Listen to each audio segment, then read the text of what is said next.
आइए बात करते हैं शक वंश की। शक वंश के ऐतिहासिक स्रोतों की और शक वंश के इतिहास की। शक वंश के ऐतिहासिक स्रोतों की बात की जाए तो सर्वप्रथम हमें शक वंश के बारे में जानकारी चीनी साहित्यों से प्राप्त होती है, जिनमें पानकुकृत सिएन हानशू या प्रथम हान वंश का इतिहास, पान एकृत हान हाउशू या परवर्ती हान वंश के इतिहास से हमें इनके बारे में जानकारी प्राप्त होती है। चीनी साहित्य में शकों को यूची, हुण व पार्थियन जाति के एहसास संघर्षों की जानकारी प्राप्त होती है। चीनी साहित्य में शकों को सई या सईवांग कहा गया। ईरानी और यूनानी साहित्यों में शकों को सीथियन कहा गया और भारतीय इतिहास में इन्हें शक नाम से वर्णित किया गया। अर्थात हमें चीन के साहित्यों में, ईरानी और यूनानी साहित्यों में और भारतीय साहित्यों में अलग-अलग नामों से शकों को पुकारा गया। चीनी साहित्यों में सईवांग के नाम से, ईरानी और यूनानी साहित्यों में सीथियन के नाम से और भारतीय इतिहास में इन्हें शक के नाम से जाना जाता है। अब बात करते हैं शक वंश की उत्पत्ति के विषय में। इनकी उत्पत्ति मूल निवास स्थान मध्य एशिया माना गया, लेकिन शकों का संबंध स्कीथी जनजाति या समुदाय से था।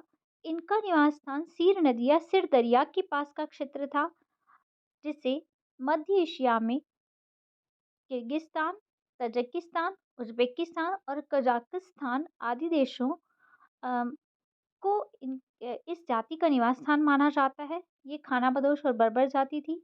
इसके अलावा रामायण, महाभारत और पुराणों में भी शकों का वर्णन मिलता है।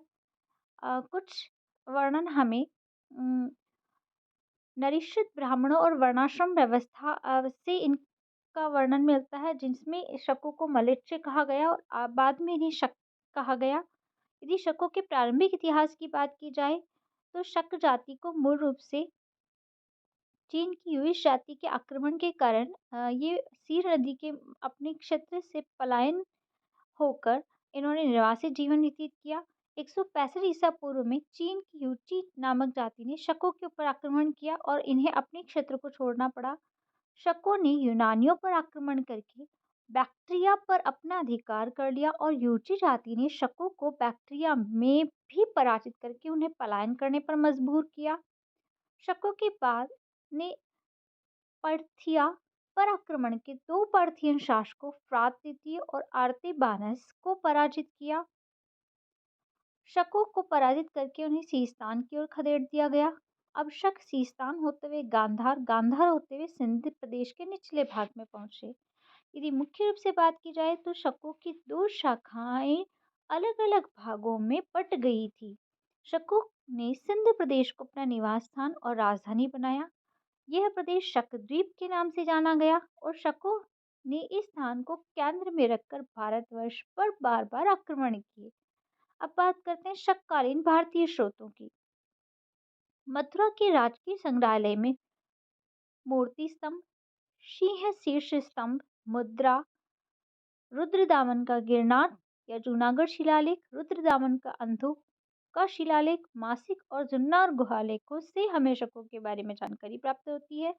पुराणों, महाकाव्यों, स्मृतियों, गार्गी संहिता, विशाखदत्तकृत, देवी चंद्रगुप्तम, बाणभट्ट भट्टकृत, हर्षचरित्र, राजशेखरकृत काव्य मीमांसा, जैन ग्रंथ, कालकाचार्य कथानक से भी हमें शकों के बारे में प्राप्त जानकारी प्राप्त होती है।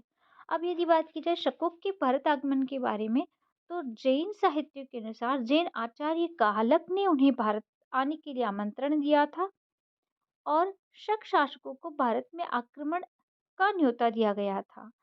यदि 78 ईसा पूर्व में उज्जैनी में आक्रमण करने को इन्हें प्रेरित किया गया। शकों ने उज्जैनी पर अधिकार तो किया, किंतु उज्जैनी पर उनका अधिकार अधिक समय तक नहीं रहा। 57 ईसा पूर्व गर्दभिल्ल के पुत्र ने शकों को पराजित करके विक्रमादित्य की उपाधि धारण की थी और 57 ईसा पूर्व में विक्रम संवत की शुरुआत की थी। अर्थात विक्रमादित्य द्वारा विक्रम संवत की शुरुआत की गई और शकों द्वारा शक संवत की शुरुआत की गई। शककालीन शासक, यदि शककालीन शासकों की बात की जाए तो शकों के भारत पर प्रथम आक्रमण की विफलता के बाद शकों ने अपनी शक्ति को संगठित किया और उन्होंने अपना केंद्र तक्षशिला को बनाया। सबसे पहले शक शासक माओस थे, जिनका शासनकाल 20 ईस्वी पूर्व से 20 ईस्वी पश्चात तक माना जाता है।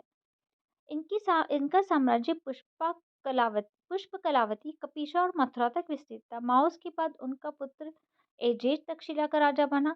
एजिलिसेज और एजेस द्वितीय ने शासन किया। इसके पश्चात शक दो भागों में विभाजित हो गए। पहला भाग उत्तरी क्षत्रप और दूसरा भाग पश्चिमी क्षत्रप कहलाया। उत्तरी क्षत्रप के अंतर्गत तक्षशिला और मथुरा, जबकि तक्षशिला उस समय शकों के अधिकार क्षेत्र में पंजाब की राजधानी थी।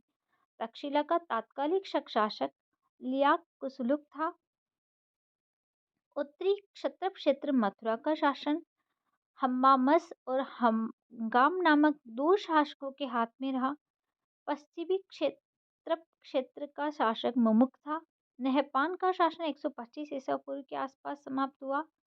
नहपान ने अपने शासनकाल में काठियावाड़, भरूच, सुपार, दशपुर, अजमेर और पुष्कर में राज किया था।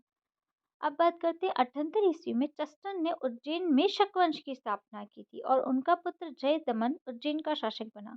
130 ईस्वी में जयदमन का पुत्र रुद्रदमन 130 से 150 ईस्वी तक उज्जैन का शासक रहा। रुद्रदमन शक शासकों में सबसे प्रतापी था और जूनागढ़ से प्राप्त गिरनार लेख में रुद्रदामन के शासन कार्यों के बारे में जानकारी प्राप्त होती है।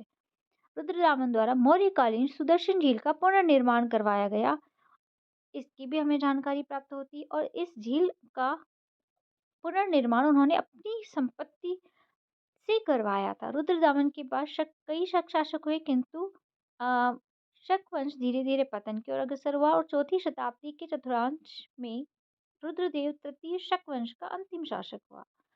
गुप्त वंश के चंद्रगुप्त द्वितीय ने रुद्रदेव तृतीय को पराजित करके शक वंश का पतन कर दिया। शक वंश का पतन चंद्रगुप्त द्वितीय द्वारा किया गया। शककालीन शासन व्यवस्था की बात की जाए तो सर्वोच्च स्थान पर राजा होता था।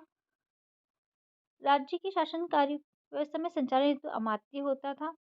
साम्राज्य के प्रांतों या क्षत्रों में विभाजित किया गया था और प्रांतों के संचालक को महाक्षत्रप कहा जाता था। प्रांतों में अधिष्ठान, आहार, जनपद और विषय में विभाजित किया गया था।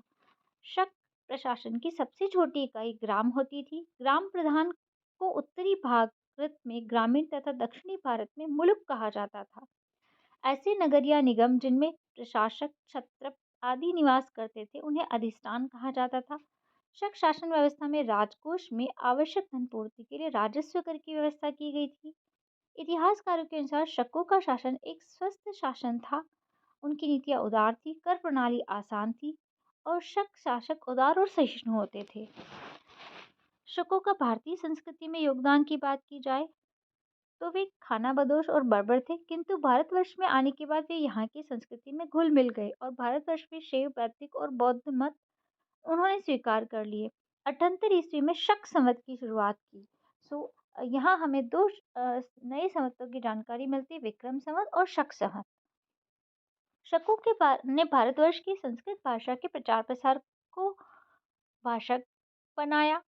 रुद्रदामन का गिरनार लेख संस्कृत में लिखा गया, अर्थात इन्होंने संस्कृत भाषा को महत्व प्रदान किया। सांस्कृतिक भाषा संस्कृत के विकास में योगदान दिया।